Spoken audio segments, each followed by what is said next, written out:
আজকে আমরা software engineering এর সহজ কিছু টপিকস নিয়ে আলোচনা করব যে আমরা সফটওয়্যারকে কিভাবে মেজর করতে পারি মেজর কি মেট্রিক কি সেগুলো নিয়ে একটু কথা বলবো আর কি।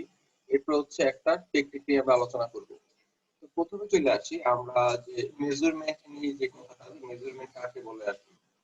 মেজারমেন্ট মানে হচ্ছে আমার একটা মেকানিজম যেটা দিয়ে হচ্ছে আমরা আমাদের সফটওয়্যারটাকে ইভ্যালুয়েশন করতে পারি। তার মানে হচ্ছে সেখান থেকে আমি এস্টিমেট করতে পারি কস্ট লোক কত লাগবে, সেটা কন্ট্রোল কোয়ালিটি কন্ট্রোল আমি করতে পারি। তারপরে প্রোডাক্টিভিটি কেমন হবে আমি সেটা দেখতে পারি, এবং প্রজেক্টটাকে আমি কন্ট্রোল করতে পারি। ডিসিশন মেকিং, যে পরবর্তীতে কোনো ডিসিশন এক্সট্রা নিতে হবে কিনা বা যা নেওয়া সব ঠিকঠাক হয়েছে কিনা, সেটা আমরা এই মেজারমেন্ট দিয়ে করতে পারি আর কি। মূলত এটা হচ্ছে একটা প্রজেক্ট ম্যানেজমেন্ট টুল। সো প্রজেক্ট ম্যানেজমেন্ট টুল হচ্ছে কোনটা আমার, এই মেজারমেন্ট যেটা বলতেছি সেটা। এরপরে চলে আসি আমরা বলতেছি হচ্ছে কি যে মেজার এবং ম্যাট্রিক্স, দুইটা টার্ম এখানে। একটা হচ্ছে আমার মেজিউর, MEASURE মেজিউর, আর হচ্ছে ম্যাট্রিক। সো এটার ক্ষেত্রে যে মেজিউর বা মেজিউরের ক্ষেত্রে আমি যেটা পাবো সেটা হচ্ছে পরিমাপ করব। কি পরিমাপ করব? আমার সফটওয়্যারের মধ্যে লাইন আছে কত, হ্যাঁ আমার সফটওয়্যারের মধ্যে হচ্ছে এরর আছে কত, আমার সফটওয়্যারের পরিমাপ ক্যাপাসিটি কত, আমার সফটওয়্যারের সাইজ কত। হ্যাঁ এইগুলা আমি মেজিউর করব কিসের মধ্যে, এগুলাকে বলা হয় সফটওয়্যার মেজিউর। সো মেজিউরের মধ্যে হচ্ছে বেসিক্যালি হচ্ছে আমি কোয়ান্টিটেটিভ আইডেন্টিফিকেশন করব আর কি। তার কিসের কোয়ান্টিটেটিভ আইডেন্টিফিকেশন করব, যে আমার লাইন কত আছে, এরর কত আছে, ক্যাপাসিটি কেমন হবে, সাইজ কেমন হবে, সেটা হচ্ছে আমার মেজিউর। আর ম্যাট্রিক মানে হচ্ছে কিছুটা মেজিউরের মতোই, বাট এই ক্ষেত্রে একটা হচ্ছে আমার কি দেওয়া থাকবে, যে একটা আমার কোনো একটা প্যারামিটার দেওয়া থাকবে বা কোনো একটা অ্যাট্রিবিউট দেওয়া থাকবে, সেই অ্যাট্রিবিউটের উপর ভিত্তি করে আমি এগুলো মেজিউর করব। সাপোজ আমি যদি বলি যে 1 ঘন্টায় কয়টা এরর পাওয়া গেছে, তো সেটা হবে আমার ম্যাট্রিক। আমি যদি বলি number of errors, total number of errors, তো এটা হচ্ছে আমার মেজিউর। আর আমি যদি ম্যাট্রিক বলি তাহলে আমি একটা প্যারামিটার সেট করে দিব বা অ্যাট্রিবিউট সেট করে দিব, যে 1 ঘন্টায় আমার কয়টা এরর পাওয়া গেছে, বা 1 ঘন্টা যদি আমি এটা চালাই তাহলে হচ্ছে আমি কিরকম আউটপুট পাবো বা কিরকম ফিডব্যাক পাবো। সো এটাই হচ্ছে আমার ম্যাট্রিক। সো ম্যাট্রিকের ক্ষেত্রে আমরা একটা অ্যাট্রিবিউট দিয়ে দিব, সেই অ্যাট্রিবিউটের সাপেক্ষে আমি কি পরিমাণ মেজিউর করতে পারি সেটাই হচ্ছে আমার ম্যাট্রিক। দুইটা টার্ম একটু ভালো মতো মাথায় রাখবো। একটু চলে আসি যে হচ্ছে আমি একটা সফটওয়্যারকে মেজিউর কেন করব। তো প্রথমত যেটা বলা হয়েছে যে হচ্ছে আমি যে আমার যে প্রোডাক্টটা আছে বা সফটওয়্যারটা আছে সেটার কোয়ালিটি সম্পর্কে আমি আইডিয়া পাবো। মানে এটা কারেন্ট যে প্রোডাক্ট আর প্রসেস আছে তার হচ্ছে আমি কোয়ালিটি সম্পর্কে আইডিয়া পাবো। এরপর হচ্ছে আমি এটার কোয়ালিটি সম্পর্কে প্রেডিক্ট করতে পারবো যে এটা সাস্টেন কয়দিন করবে আর কি। হ্যাঁ, যে আমি যেটা ডেভেলপ করতেছি এটা কি পরিমাণে আউটপুট দিবে আর কি, আমি সেটাও মেজার করতে পারবো। এরপর হচ্ছে কি আমি ওইটা দেখে আমি হচ্ছে এখান থেকে যে হচ্ছে কোয়ালিটিটাকে ইমপ্রুভ করতে পারবো। তো একটা সফটওয়্যারকে যখন আমি মেজার করব তখন আমার কোয়ালিটি সম্পর্কে যাবতীয় জিনিস আমার লক্ষ্য দর্পণে চলে আসবে। এরপরে আমি সেই অনুযায়ী এটাকে পরিবর্তন করে আমি আমার কাঙ্ক্ষিত প্রোডাক্ট অথবা হচ্ছে প্রসেসটাকে কমপ্লিট করতে পারবো আর কি। তো এটা হচ্ছে বেসিক কথা। এখন বলছে যে হচ্ছে আমি ম্যাট্রিক্স এর গুরুত্বটা কি, আসলে যে ম্যাট্রিক্সটা হচ্ছে কেন দরকার, সফটওয়্যার ম্যাট্রিক্সটা কেন দরকার হবে। তো সফটওয়্যার ম্যাট্রিক্সটা এর জন্যই দরকার হবে, আমরা এখানে এস্টিমেট করতে পারবো কস্ট, যে হচ্ছে আমার কিরকম কস্ট হইতে পারে, কি হইতে পারে না হইতে পারে সেটা। এটা হচ্ছে এস্টিমেট করতে পারবো কস্টটা। সেকেন্ডলি হচ্ছে আমি শিডিউল করতে পারবো কি অফ ফিউচার প্রজেক্টস, যে এটা অনুযায়ী আমি আইডিয়া নিয়ে সামনে আমি যে প্রজেক্ট গুলো একই রকম তৈরি করবো সেটা সময় আমরা শিডিউল করতে পারবো, অথবা আমি কারেন্ট প্রজেক্টটা হচ্ছে শিডিউল করতে পারবো। সো এগুলো হচ্ছে মোটিভেশন অফ ম্যাট্রিক্স। এরপর চলে আসি যে হচ্ছে আমরা প্রোডাক্টিভিটির ইমপ্যাক্টটা ইভ্যালুয়েট করতে পারবো, যে আমি যে টুলগুলো ইউজ করতেছি সেগুলা ইউজ করার পার্সপেক্টিভে। তাহলে আমি যে টুলস ইউজ করতেছি, নতুন টুলস এবং টেকনিক ইউজ করতেছি, তার উপর ভিত্তি করে আমি প্রোডাক্টিভিটি ইমপ্যাক্টটাকে আমি ইভ্যালুয়েট করতে পারবো। সো এটা হচ্ছে আর একটা ভালো দিক হচ্ছে ম্যাট্রিক্সের বা সুবিধা হচ্ছে ম্যাট্রিক্সের। এরপর হচ্ছে সফটওয়্যার কোয়ালিটি আমি ইমপ্রুভ করতে পারবো। এরপর হচ্ছে যে ফিউচারে যে স্টাফিং নিড গুলো আছে সেগুলো সম্পর্কে আমি দৃষ্টিপাত করতে পারবো। তো এগুলাই হচ্ছে আমার মোটিভেশন অফ সফটওয়্যার ম্যাট্রিক্স। এরপরে আমরা চলে আসবো হচ্ছে যে প্রোডাক্ট এবং প্রসেস। তো আমরা সফটওয়্যার প্রসেস ম্যাট্রিক পাবো, প্রোডাক্ট ম্যাট্রিক্স পাবো। তো আমি যখন প্রসেস ম্যাট্রিকের কথা বলতেছি, এই প্রসেস ম্যাট্রিক সেটা কিসের উপর দৃষ্টিপাত করবে, যে আমি কি কি ওয়ার্ক প্রোডাক্টের উপর কথা বলবে, মাইলস্টোন কি হবে সেটা নিয়ে কথা বলবে, তারপর সফটওয়্যার ইঞ্জিনিয়ারিং টাস্ক গুলা কি কি আছে, সো হচ্ছে এগুলো সম্পর্কে দৃষ্টিপাত করবে আর কি।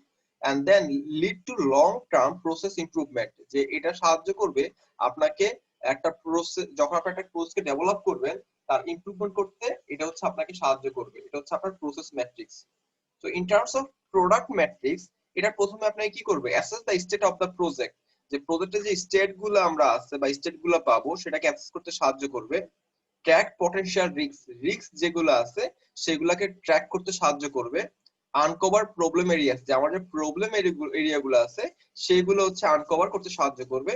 অ্যাডজাস্ট ওভারফ্লো অর টাস্ক, ওই যে ওভারফ্লো যেটা আছে বা টাস্ক যেগুলো আছে সেগুলোর মধ্যে অ্যাডজাস্টমেন্ট ক্রিয়েট করবে। Evaluate terms ability to control quality, যে হচ্ছে কোয়ালিটি কন্ট্রোলের জন্য যে আপনার টার্মস টিমস অ্যাবিলিটি আছে বা দরকার হবে, বা টিমস অ্যাবিলিটি যে প্রয়োগ করা হবে সেটা সে ইভ্যালুয়েট করবে আর কি। সো এগুলাই হচ্ছে প্রোডাক্ট ম্যাট্রিক্স এর ক্ষেত্রে হবে, আর এটা হবে হচ্ছে আপনার কিসের জন্য, প্রসেস ম্যাট্রিক্স এর জন্য হবে আর কি। তো এরপরে আমরা পরের স্লাইডে দেখবো হচ্ছে কিভাবে হচ্ছে কি ধরনের হচ্ছে আমরা মেজর পাবো আর কি। তো মেজর যদি আমি করতে যাই বা মেজর যদি আমি করতে যাই, তাহলে আমি দুই রকম করে পাবো আর কি। একটা হচ্ছে ডিরেক্ট মেজর আর একটা হচ্ছে আমার indirect major. So direct major যেগুলা সেটা হচ্ছে ইন্টারনাল অ্যাট্রিবিউটস এর উপর প্রভাব বিস্তার করবে, আর হচ্ছে ইনডিরেক্ট মেজর যেগুলা সেগুলো হচ্ছে আমার এক্সটার্নাল অ্যাট্রিবিউট গুলোর উপর প্রভাব সৃষ্টি করবে। সো আমি যেহেতু বলছি ডিরেক্ট মেজর, সো এগুলো বেসিক্যালি ইন্টারনাল অ্যাট্রিবিউটের উপর প্রভাব বিস্তার করবে। তার মানে cost, effort, line of code, LOC, speed এবং মেমোরি, এগুলোর উপরে ডিরেক্ট মেজর প্রভাব বিস্তার করবে, মানে কনসার্ন থাকে। আর ইনডিরেক্ট মেজর গুলো কনসার্ন থাকবে যে আমার প্রসেস বা আমার যে প্রোডাক্ট তার ফাংশনালিটি, কোয়ালিটিটা কেমন হবে সেটা, কমপ্লেক্সিটি, এফিসিয়েন্সি, রিলায়েবিলিটি, মেইনটেনেবিলিটি। সো যেগুলো হচ্ছে আমার এক্সটার্নাল অ্যাট্রিবিউট, মানে এগুলো হচ্ছে আমার এক্সটার্নাল অ্যাট্রিবিউট। এক্সটার্নাল অ্যাট্রিবিউট গুলো হচ্ছে ইনডিরেক্ট মেজারমেন্ট, আর ইন্টারনাল অ্যাট্রিবিউট যেগুলো আছে সেগুলো হচ্ছে আমার ডিরেক্ট মেজর আর কি। সো ডিরেক্ট মেজর এবং ইনডিরেক্ট মেজর সম্পর্কে মনে হয় আমাদের একটু আইডিয়া হয়েছে আর কি, আমরা এখন বুঝতে পারছি জিনিসটা কি। এরপরে চলে আসি সাইজ ওরিয়েন্টেড ম্যাট্রিক। আমরা যদি সিম্পল সাইজ ওরিয়েন্টেড ম্যাট্রিকের কথা বলি, তাহলে এই ক্ষেত্রে আমরা কিছু কিছু জিনিস পাবো। একটা হচ্ছে error per KLOC, error per KLOC, kilo line of code. Okay, defects per KLOC, যে কি পরিমাণ ডিফেক্ট হবে কেএলওসি তে সেটা। এরপর হচ্ছে আমি কি পরিমাণ ডলার সাইন পাবো পার কেএলওসি তে সেটা। এবং পেজ অফ ডকুমেন্টেশন, যে আমার কি পরিমাণ ডকুমেন্টেশন লাগবে পার কেএলওসি এর জন্য সেটা। সো এগুলো হচ্ছে আমার কি example of simple size oriented matric, এগুলো হচ্ছে আমার সিম্পল সাইজ ওরিয়েন্টেড ম্যাট্রিক। ওকে, আমাদের হচ্ছে এগুলো যখন হচ্ছে আমরা ইভালুয়েট করতে যাব বা এস্টিমেট করতে যাব কস্ট এবং ভলিউম বা ডিফিকাল্টি, তখন আমাদের এগুলো লাগবে। এর পরের স্লাইডে আমার বলা হয়েছে যে LOC, line of code matric. এক্ষেত্রে আমরা এটা হচ্ছে আমার ইজি টু ইউজ, আমরা ইজিলি ইউজ করতে পারবো। ইজি টু কম্পিউট, আমি ইজিলি হচ্ছে কম্পিউট করতে পারবো। ল্যাঙ্গুয়েজ এন্ড প্রোগ্রাম ডিপেন্ডেন্ট, এটা হচ্ছে কি যে ল্যাঙ্গুয়েজ এবং প্রোগ্রাম ডিপেন্ড করে আর কি, ল্যাঙ্গুয়েজ এর প্রোগ্রামের উপরে আর কি। এলওসি যেটা সেটা, এলওসি ম্যাট্রিক যেটা সেটা হচ্ছে কমপ্লেক্সিটি ম্যাট্রিক। আমরা হচ্ছে একটা কমপ্লেক্সিটি ম্যাট্রিক্স এটা দিয়ে, কমপ্লেক্সিটি ম্যাট্রিক্স এর জন্য আমরা হচ্ছে হ্যালস্টেড সফটওয়্যার সায়েন্স একটা ফর্মুলা দিয়েছি, সেই ফর্মুলাটা ইউজ করব। এই ফর্মুলাটা ইউজ করে বেসিক্যালি আমার একটা যে আমি প্রজেক্ট ডেভেলপ করতেছি, সেই প্রজেক্টের ক্ষেত্রে আমি যদি কোড পাই, সেই কোডটাকে আমি অ্যানালাইজ করে বলতে পারবো যে ভলিউম কত হবে, লেন্থ কত হবে, এরর কি পরিমাণ হইতে পারে না হইতে পারে। এই হ্যালস্টেড সফটওয়্যার সায়েন্স ইউজ করে বা ওদের এই ফর্মুলাটা ইউজ করে আমি সেগুলা বের করতে পারবো। তাহলে কি বললাম যে হচ্ছে কমপ্লেক্সিটি ম্যাট্রিক্স, এখানে হচ্ছে কিছু কমপ্লেক্সিটি আমরা বের করব। তার মানে এরর কেমন হইতে পারে, ভলিউম কেমন হইতে পারে, লেন্থ কেমন হইতে পারে। সো এইগুলা বের করার জন্য ওই যে হ্যালস্টেডস নামে একজন লোক, সে হচ্ছে একটা কিছু ফর্মুলা দিচ্ছে, আমরা সেই ফর্মুলাগুলো আমাদের ফলো করতে হবে। তাহলে সেই ফর্মুলাগুলো ফলো করার আগে বা ইউজ করার আগে আমার কিছু জিনিস সম্পর্কে জানতে হবে বা কিছু টার্ম সম্পর্কে জানতে হবে। প্রথমত আছে small n1, small n2, capital N1, capital N2। এখন এগুলা কি আসলে? নাম্বার অফ ডিস্টিংক্ট অপারেটর, আগে একটু চলে আসি যে অপারেটর আর অপারেন্ড বলতে আমরা কি বুঝি। সাপোজ আমি যদি বলি a is equal to b plus c, that's good. a is equal to আমি কি বললাম, b plus c। তার মানে এই যে a b c এগুলো হচ্ছে আমার সব অপারেন্ড, আর ইকুয়াল দিলাম, প্লাস দিলাম, এগুলো হচ্ছে আমার কি অপারেটর। সো এগুলো হচ্ছে আমার অপারেটর এবং অপারেন্ড। এই যেখানে বলা হয়েছে ভেরিয়েবল এন্ড কনস্ট্যান্ট, ভেরিয়েবল এবং কনস্ট্যান্ট আমি যেগুলো পাবো সেগুলো হচ্ছে আমার অপারেন্ড। ভেরিয়েবল যত নামের ভেরিয়েবল পাবো সেগুলা, এবং কনস্ট্যান্ট, কনস্ট্যান্ট মানে হচ্ছে ধ্রুব। কনস্ট্যান্ট ধ্রুব কি হইতে পারে, কিওয়ার্ড হইতে পারে, কোনো স্পেসিফিক ভ্যালু হইতে পারে যেটার মান ফিক্সড, সেটা হচ্ছে আমার কনস্ট্যান্ট। আর ভেরিয়েবল মানে হচ্ছে কোনটা, ভেরিয়েবল মানে হচ্ছে সে একটা ভ্যালু হোল্ড করে রাখতে পারে আর কি। সো অপারেন্ড হচ্ছে ভেরিয়েবল এন্ড কনস্ট্যান্ট, আর অপারেটর মানে হচ্ছে যে everything else like comma, parenthesis, operator, operator, brackets. তার মানে অপারেটর, অপারেটরে যদি আমি যাই, আমি হচ্ছে এক্ষেত্রে কি পাবো, কমা পাবো, প্যারেনথেসিস পাবো, অপারেটর পাবো, ব্র্যাকেট পাবো। এগুলা সবই হচ্ছে আমার অপারেটর। আমরা একটু পরে সবকিছু দেখবো যে কমা যেটা সেটা, প্যারেনথেসিস যেটা সেটা, প্যারেনথেসিস মানে হচ্ছে ফার্স্ট ব্র্যাকেট যেটাকে বলি আমরা সেটা, এরপর হচ্ছে অপারেটর যেগুলো প্লাস মাইনাস বলি, এরপর হচ্ছে ব্র্যাকেট, যেটা ব্র্যাকেট মানে হচ্ছে আমাদের সেকেন্ড ব্র্যাকেট যেটা সেটা। সো প্যারেনথেসিস হচ্ছে ফার্স্ট ব্র্যাকেট, ব্র্যাকেট কে বলা হয় আমার সেকেন্ড ব্র্যাকেট, আর কমা তো আমরা জানি, কমা আর অপারেটর গুলো এগুলো সবই হচ্ছে আমাদের অপারেটরের অংশ আর কি। আর অপারেন্ড হচ্ছে কোনটা, ভেরিয়েবল আর কনস্ট্যান্ট, সেগুলো হচ্ছে আমার অপারেন্ড। এখন ওরা বলছে small one, small N one, small N two, number of distinct operator. Suppose আমার এখানে অপারেটর আছে plus plus, plus plus, minus minus, and then এটা হচ্ছে মাল্টিপ্লিকেশন, হ্যাঁ, মাল্টিপ্লায়ার আছে একটা আর কি। তাহলে এখন চলে আসে যে বলছে number of distinct operator. Distinct কথাটা হচ্ছে কি, সুনির্দিষ্ট আর কি। সো আমি এখানে কয়টা পাইছি, একটা যোগ, একটা বিয়োগ, একটা গুণ অপারেটর পাইছি। ডিস্টিংক্ট কয়টা হবে এখানে, তিনটা হবে। ডিস্টিংক্ট মানে হচ্ছে সুনির্দিষ্ট, একক। আর নাম্বার অফ টোটাল অপারেটর, তাহলে টোটাল অপারেটর আমরা কত হবে, টোটাল টোটাল হবে এখানে দুইটা, এখানে দুইটা, এখানে একটা, পাঁচটা। তাহলে ডিস্টিংক্ট যখন বলবে যে কত ধরনের অপারেটর আছে, সেটা হচ্ছে আমার ডিস্টিংক্ট অপারেটর। আর যদি না না টোটাল নাম্বার অফ অপারেটর বলা হয়, তাহলে কতগুলা অপারেটর আছে সেটা। দুইটা জিনিস, নাম্বার অফ ডিস্টিংক্ট অপারেটর মানে কত রকমের অপারেটর আছে সেটা, আর টোটাল নাম্বার অফ অপারেটর মানে হচ্ছে টোটাল কয়টা অপারেটর আছে সেটা। সো এখানে যোগ বিয়োগ গুণ তিন ধরনের অপারেটর আছে, এর ভ্যালু হবে 3, and এর ভ্যালু হবে 3। আর টোটাল অপারেটর আছে এখানে পাঁচটা, দ্যাটস ওয়াই ক্যাপিটাল আমার হবে 5। সিমিলারলি আমি যদি অপারেন্ডের ক্ষেত্রে বলি, তাহলে আমি যদি এটার ক্ষেত্রে বলি, আমি যদি আবার যদি একটা প্লাস দিই, আমি যদি আরেকটা বি বলি, তাহলে এখানে ডিস্টিংক্ট কয়টা আছে, এ আছে ডিস্টিংক্ট, বি আছে ডিস্টিংক্ট, সি আছে ডিস্টিংক্ট, আর এই বি বি তো সেম। সো কয়টা আমার এখানে অপারেন্ড আছে, একটা, দুইটা, তিনটা, দ্যাটস ওয়াই এন টু এর মান হবে 3। আর টোটাল অপারেন্ড কয়টা আছে, একটা, দুইটা, তিনটা, চারটা, আর ক্যাপিটাল এন টু এর মান হবে হচ্ছে আমার 4। সো এগুলো হচ্ছে আমার লাগবে ভলিউম বের করার জন্য, এরর বের করার জন্য, হ্যাঁ, লেন্থ বের করার জন্য। সো ওইগুলা বের করার জন্য হচ্ছে আমার এগুলো লাগবে। আমাদের মনে বেসিক আইডিয়া হয়ে গেছে, এগুলো আমাদের পরবর্তী স্লাইডের জন্য ইম্পর্টেন্ট। অপারেটর এখানে এক্সাম্পল দিচ্ছে, অপারেন্ডের এক্সাম্পল দিচ্ছে। আমি যদি অপারেটরের ক্ষেত্রে যাই, আমরা মনে জানি কমা, প্যারেনথেসিস, অপারেটর এবং ব্র্যাকেট, এগুলো সবগুলো হচ্ছে আমার অপারেটর। তার মানে ইকুয়াল সাইন, সেমিকোলন সাইন, কমা, প্লাস মাইনাস, ব্র্যাকেট, অপারেটরের এক্সাম্পল। আর আমি যদি অপারেন্ডের কথা বলি, তাহলে এই যে আমি ভেরিয়েবল গুলো 1 2 3 4 5 6 7 8 9, হ্যাঁ, এগুলো কনস্ট্যান্ট হইতে পারে, এ বি সি ডি হইতে পারে, বা আপনার নাম হইতে পারে। সো এগুলো হচ্ছে আমার অপারেন্ড। এখানে একটা ডেফিনিশন দিয়ে এক্সাম্পল দিয়ে বুঝাই দিচ্ছে আর কি। পরের স্লাইডে একটা এক্সাম্পল দিচ্ছে, পরীক্ষার সময় আপনার এই জিনিসটা দেওয়া থাকবে, পরীক্ষার সময় আপনার এরকম একটা কোড দেওয়া থাকবে, সেখান থেকে আমার সব বের করতে হবে। কি বের করতে হবে, লেন্থ কত বের করতে হবে, এরর কত হইতে পারে সেগুলো বের করতে হবে, ভলিউম কত হইতে পারে সেগুলো বের করতে হইতে পারে। তাহলে আমরা এখন অপারেটর গুলা কি সেগুলো একটু দেখি। তো আমি যদি অপারেটরের কথা চিন্তা করি, তাহলে প্রথমে আসবে কিওয়ার্ড। কিওয়ার্ড গুলো তো একটা অপারেটর, কনস্ট্যান্ট। সো কিওয়ার্ড, এই যে কি, ইফ একটা অপারেটর। এরপর আরেকটা অপারেটর কি পাইছি আমরা, ফার্স্ট ব্র্যাকেট, একটা হচ্ছে আমার অপারেটর।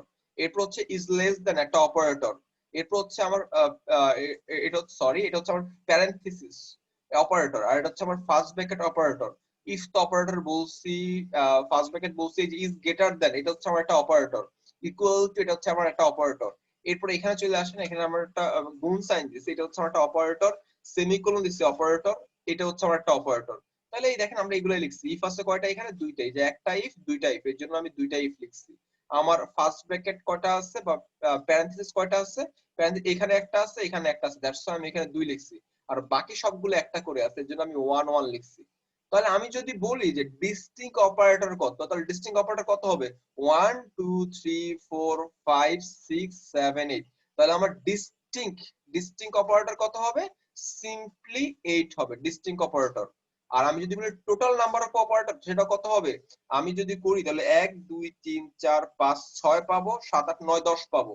আর আমার ক্যাপিটাল N1 হবে 10, স্মল N1 হবে 8, কারণ আমার ডিস্টিংক্ট অপারেটর আছে 8টা, এর জন্য 8, আর টোটাল আছে 10টা, এর জন্য ক্যাপিটাল N1 হবে আমার 10। আচ্ছা, এরপর অপারেন্ড কি কি আছে দেখেন, আমরা যে কে এর কথা বলতেছি, এক্স এর কথা বলতেছি, এই 2 3 এর কথা বলতেছি, তাহলে কে 2 3 এক্স এগুলো হচ্ছে কি আমার অপারেন্ড, এগুলো হচ্ছে আমার কি অপারেন্ড। কে আছে কয়টা? দুইটা, আর এক্স আছে হচ্ছে আমার দুইটা, দ্যাটস গুড। আর আমি যদি বলি ডিস্টিংক্ট অপারেন্ড কয়টা, স্মল এন এর কথা বলি, স্মল এন যদি আমি কথা বলি, তাহলে প্রথমটা হচ্ছে আমার অপারেটর, সেকেন্ডটা হচ্ছে আমার অপারেন্ড, তার মানে N1 মানে হচ্ছে আমার অপারেটর আর N2 হচ্ছে আমার অপারেন্ড। আচ্ছা, এখন আমি যদি অপারেন্ডের কথা বলি, তাহলে N2 এর মান ডিস্টিংক্ট কয়টা আছে? 4টা। আর টোটাল নাম্বার অফ কয়টা আছে? টোটাল নাম্বার অফ আছে মনে হয় 4টা, 5 আর 6টা টোটাল নাম্বার অফ আছে। তো 4টা কিভাবে পাইছি? 1 2 3 4, কে এক্স 2 3, 4টা হচ্ছে আমার N2। আর টোটাল নাম্বার কয়টা? যেহেতু কে দুইটা আছে, এক্স দুইটা আছে, তাহলে টোটাল নাম্বার অফ অপারেন্ড আমি কয়টা পাবো? 4টার সাথে আরো দুটো অ্যাড করে দিব, কারণ এই যে এখানে একটা, এখানে একটা, দুটো, টোটাল 6টা। তাহলে আমরা মনে small N1, capital N1, small N2, capital N2, এই 4টা প্যারামিটারে মনে বের করে ফেলতে পারবো, কোনো সমস্যা হবে না। তাহলে আমরা এইভাবে বের করে ফেলবো। বের করে ফেলার পরে এখন ফর্মুলা অ্যাপ্লাই করতে হবে। এই ফর্মুলা অ্যাপ্লাই করে হচ্ছে আমি বাকি যে যেগুলো আছে সেগুলো বের করতে পারবো। চলে আসি, প্রথমে বলছে প্রোগ্রাম লেন্থ। সো একটা প্রোগ্রামের length n is equal to হবে যে total number of operators and total number of operand, মানে আমার অপারেন্ড যতগুলো আছে সবগুলোর যোগফল সাথে যতগুলো অপারেটর সবগুলোর যোগফল হবে হচ্ছে আমার প্রোগ্রামের লেন্থ। তাহলে আমার প্রোগ্রামের লেন্থ যদি আমি বের করতে বলি, আপনি এই n1 n2 বের করবেন ক্যাপিটাল, তারপর দুটো যোগ করবেন। আর প্রোগ্রামের মধ্যে ভোকাবুলারি কয়টা আছে? ভোকাবুলারি মানে হচ্ছে ডিস্টিংক্ট যে দুইটা পাইছেন N1 N2, সেটা দুইটা যোগ করলে আপনি প্রোগ্রামের ভোকাবুলারি বের করে ফেলতে পারবেন। তাহলে প্রোগ্রামের লেন্থের জন্য আপনার ক্যাপিটাল N বের করতে হবে, যেটা হচ্ছে capital N1 plus capital N2। আর প্রোগ্রাম ভোকাবুলারি বের করার জন্য আপনার স্মল N1 বের করতে হবে, আর স্মল N1 মানে হচ্ছে আপনার small N1 plus small N2। So এগুলো হচ্ছে আমার কি করতে হবে? কনসার্ন থাকতে হবে, এগুলো নিয়ে আমার কনসার্ন থাকতে হবে। আচ্ছা, এরপরে আমরা চলে আসব কোনটা? এস্টিমেটেড লেন্থ, যে আমার এস্টিমেটেড লেন্থ কত হবে। তাহলে প্রোগ্রাম লেন্থ ছিল, প্রোগ্রাম ভোকাবুলারি ছিল, এস্টিমেটেড লেন্থ যদি বের করতে যাই, সেটাকে হচ্ছে আমি n বার দিয়ে প্রকাশ করতে পারি। আর এটা হচ্ছে আমার n1 log to n1 n2 log to n2, এটা হচ্ছে আমার ফর্মুলা। এই ফর্মুলা ইউজ করে আমরা হচ্ছে এস্টিমেটেড লেন্থ বের করে ফেলতে পারি, n1 log to n1 n2 log to n2। এখন লগ টু ক্যালকুলেশন করতে গিয়ে আপনারা একটু ঝামেলায় পড়বেন। সাপোজ আমি যদি পাই, অনেক হয়তো পেরে যাবেন, ধরুন আমি লগ টু বললাম হচ্ছে এখানে 19, দ্যাটস গুড, তার মানে n1 এর মান 19 বা n2 এর মান 19 কিছু একটা। সো যেহেতু এখানে লগ টু 19, যখন আপনি ক্যালকুলেটর এটা করতে যাবেন, তখন লিখবেন কি আপনি লিখবেন লগ লগ 19 বাই লগ 2, মানে লগ 10 90 বাই লগ লগ 10 2, শেষ। Log 90 by log 2, calculator just এটা প্রেস করলে হবে, আর কিছু করতে হবে না, বেস টেস কিছু দিতে হবে না।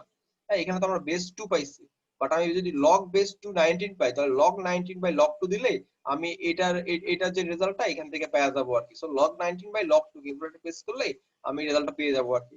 সো এটা হচ্ছে এস্টিমেটেড লেন্থ বের করতে পারবো। এখন এই পিওরিটি রেশিও, যে আমার প্রোগ্রামটা কতটা পিওর সেটা বের করার জন্য আমি এস্টিমেটেড লেন্থটা বের করব, n বার সেটা লাগবে, সাথে হচ্ছে আমার প্রোগ্রাম ট্রেন লাগবে। এই দুইটা থেকে হচ্ছে আমি পিওরিটি রেশিও বের করতে পারবো। তাহলে পিওরিটি রেশিওর জন্য কি লাগবে? আমার n বার লাগবে আর n লাগবে। n বার মানে হচ্ছে আমার এস্টিমেটেড লেন্থ, আমরা এখান থেকে বের করে ফেলতে পারবো। আর আমার যে n ক্যাপিটাল n যেটা আছে সেটা হচ্ছে আমার কি প্রোগ্রাম লেন্থ, আমি হচ্ছে n1 প্লাস n2 দিয়ে বের করে ফেলতে পারবো। সো এটা হচ্ছে আমার বেসিক কথা, আমরা একটু এগুলো দেখবো। এরপর চলে আসি যে হচ্ছে আমি যদি ভলিউম বের করতে যাই, একটা প্রোগ্রামের ভলিউম বের করতে ভি, তাহলে সেই ক্ষেত্রে আমি পাবো হচ্ছে ক্যাপিটাল এন, মানে total number of operands. Capital operand হবে নাকি অপারেটর হবে? ক্যাপিটাল এন দিয়ে আমরা কি বের করছি? ক্যাপিটাল এন কি ছিল আমাদের? ক্যাপিটাল এন ছিল মনে হয় আমাদের, ছিল হচ্ছে আমরা স্মল এন পাইছি, স্মল এন ওয়ান পাইছি, স্মল এন টু পাইছি, ক্যাপিটাল ওয়ান পাবো, ক্যাপিটাল পাবো আর কি। আর ক্যাপিটাল এন মানে হচ্ছে আমার N one plus N two, total number of operator and total number of operand. আর এটা হচ্ছে ডিস্ট্রিক্ট নাম্বার অফ অপারেটর আর distinct number of operand. So এইভাবে হচ্ছে আমরা বের করতে পারবো। তাহলে এই যে ভলিউম যদি বের করতে যাই, v is equal to হচ্ছে n log to n, এই যে n is equal to জানি হচ্ছে n1 plus n2, আর আমরা এই n is equal to জানি হচ্ছে capital n1 plus capital n2। So এইভাবে হচ্ছে আমি প্রোগ্রামের ভলিউম বের করে ফেলতে পারবো। আমি যদি ডিফিকাল্টি বের করতে যাই, ডিফিকাল্টির ফর্মুলা হচ্ছে d n1/2 ইনটু n2/n1। একটু খেয়াল রাখি, small n1/2 into capital n2 by small n2। হ্যাঁ, এখানে স্মল ক্যাপিটাল n1 কিন্তু আসে নাই ডিফিকাল্টি বের করার সময়। সো আমরা এই ফর্মুলা দিয়ে ইউজ করতে পারবো। এই ফর্মুলাগুলো হচ্ছে অনেকগুলো ক্যালকুলেশন করার পর আমরা এই ফর্মুলাগুলো পাইছি। জাস্ট আমরা ফর্মুলাগুলো মনে রাখি, ক্যালকুলেশন মনে রাখার দরকার নাই। আচ্ছা, প্রোগ্রামের এফর্টটা কি হবে? প্রোগ্রামের এফর্ট হবে E is equal to dv। তাহলে প্রোগ্রামের effort E is equal to হবে d into v। d হচ্ছে আমার ডিফিকাল্টি আর ভলিউম v। তাহলে আমি যদি বলি প্রোগ্রামের এফর্ট বের করেন, তাহলে আপনি কি বের করবেন? যে প্রথমে আপনার d বের করতে হবে, v বের করতে হবে, পরে দুইটা গুণ দিলে আপনার প্রোগ্রামের এফর্টটা পাওয়া যাবে আর কি। সো এগুলো বেসিক কথাবার্তা বলা হয়েছে, আমি ফর্মুলা মনে রেখে করে ফেলতে পারবো। একটু বলা হয়েছে যে হচ্ছে কি বলছে, যে টাইম রিকোয়ার্ড টু প্রোগ্রাম, কি পরিমাণ সময় লাগতে পারে।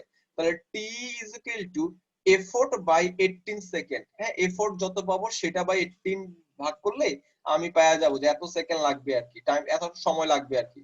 ওকে, বাগের জন্য কি পরিমাণ বাগ পেতে পারি, b is equal to হবে আমার ওই আমি b is equal to হবে কি ইট এফোর্ট e টু দি পাওয়ার 2/3/3000। এগুলা ক্যালকুলেশন করে সিম্পলিফাই করে এরপরে এই ইকুয়েশনগুলো পাওয়া পাওয়া হইছে। সরি, আমরা জাস্ট হচ্ছে এগুলো মনে রাখবো আর কি। তাহলে আমার বাঘ কি পরিমাণ পাইতে পারি, তাহলে বাঘ বি ইজ ইকুয়াল টু হবে ই টু দি পাওয়ার 2/3 বাই হচ্ছে 3000। এখানে ই হচ্ছে আমার কোনটা এফোর্ট। আবার আমার টাইম কেমন লাগতে পারে, টি ইজ ইকুয়াল টু হচ্ছে ই বাই 18 সেকেন্ডস। এখানে হচ্ছে ই হচ্ছে আমার এফোর্ট, আর effort E is equal to কি হবে, ডি ইনটু ভি হবে আমার। Effort E is equal to হচ্ছে ডি ইনটু ভি হবে, আমরা একটু দেখে আসছি। Effort is equal to D into V হবে। আবার ডি কি, ডি হচ্ছে আমার ডিফিকাল্টি, আর ভি কি, ভি হচ্ছে আমার ভলিউম। আচ্ছা, সো এখানে ওরা একটা এক্সাম্পল দিয়ে দিচ্ছে, এক্সাম্পল দিয়ে এটা একটা ফর এক্সাম্পল এটা আলোচনা করা হয়েছে যে এটা কোড দেওয়া আছে, ওই কোড থেকে ওরা নিচ্ছে আর কি। আমি একটু পেন দিয়ে বুঝাই দেই যে এটা একটা এক্সাম্পল দিচ্ছে, পরীক্ষার সময় এরকম পাবেন আপনারা। সো মেইন অবশ্যই এটা আমার কি অপারেটর, মেইন কিওয়ার্ড অবশ্যই অপারেটরে চলে যাবে। এই যে স্ক্যানএফ বলি, আমি যদি প্রিন্টএফ বলি, এভারেজ বলি, এবিসি বলি, ইন্ট বলি, এই যে ব্র্যাকেট বলি, প্যারেনথেসিস বলি, এগুলো সব আমার অপারেটরে চলে যাবে। এখন একটা জিনিস মাথায় আবার লাস্টে আসে না, যে সেমিকোলন, সেটা অপারেটরে চলে যাবে। আমি ডিভিশন করতেছি, সেটাও আমার অপারেটরে চলে যাবে। এরপর আমার দেখেন এই যে এটা হচ্ছে মডুলার সাইন বা মডুলাস যেটা করে বা ভাগশেষ বের করে সেটা, না সরি, এটা মডুলার সাইন না, এটা হচ্ছে পার্সেন্টেজ ডি। এটা তো পুরোটাই হচ্ছে স্ট্রিং, সে পুরোটাই অপারেন্ডে চলে যাবে, পুরোটাই হচ্ছে অপারেন্ডে চলে যাবে। এই দেখেন পুরোটাই অপারেন্ডে চলে আসছে। আপনি যদি এখানে আপনার নাম লেখেন যে মাই নেম ইজ কিছু একটা, তাহলে মাই নেম ইজ কিছু একটা এই পুরোটাই হচ্ছে আপনার অপারেন্ডে চলে যাবে অ্যাজ আ স্ট্রিং আকারে সে নিয়ে যাবে আর কি। এরপর চল, আমি যেটা বলতেছিলাম সেটা হচ্ছে আমরা ছোটবেলায় দেখছি এ মোড টু, ওটা হচ্ছে মডুলাস সাইন, এ মোড টু, সরি এ মোড টু এ, এরপর হচ্ছে উপরে একটা ফোঁটা পাবো আমরা, নিচে একটা পাবো এ মোড টু। সো এটা হচ্ছে ভাগশেষ বের করতে ইউজ করে। আমি যদি C is equal to A mod two পাই, তাহলে আমার এখানে অপারেটর একটা দুইটা হবে, আর অপারেন্ড কয়টা হবে, সি এ টু। সো এটা হচ্ছে ওইটা কথা। তো আমরা কি বললাম যে ডাবল কোটেশনের মধ্যে, মনে রাখবেন ডাবল কোটেশনের মধ্যে যদি কিছু পান, এই পুরোটাই হচ্ছে আমার একটা অপারেন্ড, এখানে যা খুশি তা পাইতে পারেন। আর ডাবল কোটেশনের বাদে যদি নরমালি পান, তাহলে হচ্ছে নরমালি পাইলে হচ্ছে অবশ্যই যে আলাদা করে লিখতে হবে n%, n%, কারণ এটা যে অ্যাড্রেস লোকেট করে n%, যে এ এর অ্যাড্রেস বোঝাচ্ছে n% দিয়ে। So that's why n% operator. এরপরে কমা আমরা পড়ে আসছে একটা অপারেটর, এই জন্য কমা রাখছি, n% রাখছি, সবগুলা রাখছি। সো এইভাবে হচ্ছে আমরা একটা কোড থেকে সব বের করে ফেলবো। বের করে ফেলে আমরা মনে হয় টোটাল লেন্থ বের করতে পারবো। হ্যাঁ, তারপর হচ্ছে ভলিউম বের করতে পারবো, এফোর্ট বের করতে পারবো, বাগ কিরকম হতে পারে সেটা বের করতে পারবো। তো এরপর হচ্ছে আমরা জাস্ট আমাদের ফর্মুলায় ফেলবো। তাহলে আমরা এখানে কি পাইছি, small n1 is equal to 12, capital n is equal to 27। হ্যাঁ, total small n1 capital n1 পাইছি, আর স্মল n1 আর small n sorry capital n2 মানে 15 পাইছি। তার মানে হচ্ছে এটা এটা কিসের জন্য পাইছি আমরা বললাম তো 15টা, যে আমার এ ছিল এ তিনবার পাইছি, বি ছিল আমি এতবার পাইছি, তাহলে এটা হচ্ছে আমার ডিস্টিংক্ট। এটা হচ্ছে আমার ডিস্টিংক্টটা, ডিস্টিংক্ট মানে 7টা। আর এটা মানে হচ্ছে আমার কোনটা, এটা মানে হচ্ছে টোটাল নাম্বার অফ 15 পাইছি। আর এখানে হচ্ছে ডিস্টিংক্ট অপারেটর কয়টা পাইছি, 12টা। আর টোটাল নাম্বার অফ অপারেটর কয়টা পাইছি, অকুরেন্স মানে হচ্ছে কয়টা আমার মেইন আছে, একটা মেইন আছে। ফার্স্ট প্যারেন্থেসিস কয়টা আছে, 4টা আছে। এই যে একটা ফার্স্ট প্যারেন্থেসিস, দুইটা ফার্স্ট প্যারেন্থেসিস, তিনটা ফার্স্ট প্যারেন্থেসিস, এন্ড এই যে আরেকটা প্যারেন্থেসিস পাইছে। তো টোটাল 4টা প্যারেন্থেসিস পাইছেন। তাহলে আমরা ডিস্টিংক্ট পাইছি, টোটাল পাইছি, ডিস্টিংক্ট পাইছি, টোটাল পাইছি। এখন এগুলা দিয়ে আমি আমার ফর্মুলার মধ্যে ফেলেই আমি আমার বাকি কাজ করে ফেলবো। এই যে এখানে সবগুলো ফর্মুলার মধ্যে ফেলে দেওয়া হয়েছে। তাহলে সলিউশনের ক্ষেত্রে আমরা কি পাবো, এই যে আমরা n1 পাচ্ছি কত, এখানে 12, এন্ড ক্যাপিটাল n1 পাচ্ছি হচ্ছে 27, স্মল n2 হচ্ছে 7, ক্যাপিটাল n2 হচ্ছে 15। প্রোগ্রাম লেন্থ আমরা বের করতে পারবো capital n1 plus capital n2। Vocabulary আমরা বের করতে পারবো small n1 plus small n2। Volume বের করতে পারবো v ইজ ইকুয়াল টু হচ্ছে n ইনটু log 2n। হ্যাঁ, তাহলে এটা এই n মানে কি n1 প্লাস n2, আর এটা মানে হচ্ছে n1 প্লাস n2। এটা হচ্ছে আমার ক্যাপিটাল, এটা হচ্ছে আমার স্মল। তারপর চলে আসে এস্টিমেটেড প্রোগ্রাম লেন্থ, ওই যে n1 log 2 n1 plus n2 log 2 n2, এই যে log 7 আছে, এই যে এটা ক্যালকুলেশন করতে আপনি একটা ঝামেলা ফেস করতে পারেন। log 7 log 2 7 এটা কিভাবে ক্যালকুলেশন করবেন, প্রথমে লিখবেন হচ্ছে আপনার log 7 ক্যালকুলেটরে, এরপর হচ্ছে এটা হচ্ছে 10 বেস 10 বেস, এরপর লিখবেন হচ্ছে আপনি log 2 10 বেস, দুইটা কিন্তু 10 বেস। যখন আপনি দুইটা ক্যালকুলেশন করবেন আপনি বাই ডিফল্ট log 2 7 এর মানটা পেয়ে যাবেন। এবার প্রোগ্রাম ডিফিকাল্টি যেটা ডি ইজ ইকুয়াল টু বের করা হয়েছে, এটা আমরা মনে হয় জানি। হ্যাঁ, এখানে কোনো স্মল n1 নাই, ক্যাপিটাল দেখেন নাই। এরপর এফোর্ট পাবেন ডি ইনটু ভি পাবেন। এরপর time estimation is equal two আপনারা কি পাবেন, ই বাই 18 পাবেন। এরপর হচ্ছে নাম্বার অফ ডেলিভার্ড বাগস, এই বাগ বের করার সময় আমরা বি ইজ ইকুয়াল টু মনে হয় পাইছিলাম E to the power 2 by 3 by 3000। আমরা ওই ফর্মুলায় অ্যাপ্লাই করতে পারি, অথবা বি বাই 3000 দিয়ে হচ্ছে আমি এই পরিমাণ বাগ পেতে পারি, সেটাও ক্যালকুলেশন করতে পারি। তো পরীক্ষার সময় বেসিক্যালি আপনার একটা কোড দেওয়া থাকবে, মানে একটা জাস্ট ছোট্ট কোড দেওয়া থাকবে, এবং সেগুলো থেকে এই 4টা জিনিস বের করতে হবে। এরপর আমি বলতে পারি হয়তো বা এফোর্ট বের করেন, কি পরিমাণ টাইম লাগে সেটা বের করেন, অথবা বাগ বের করেন। তার মানে আপনার আগের যেগুলো আছে সবগুলো বের করে আপনার আসতে হবে। সো এটাই ছিল আজকের জন্য। কারো কোনো প্রবলেম থাকলে অবশ্যই জানাবেন আমাকে। আর আর অবশ্যই হচ্ছে আমি এটা ভিডিও দিয়ে দিব আপনাদের জন্য, স্লাইড দিয়ে দিব, এগুলো দেখবেন। প্রবলেম হলে হচ্ছে এটা আমরা নেক্সট ক্লাসে আবার আলোচনা করব।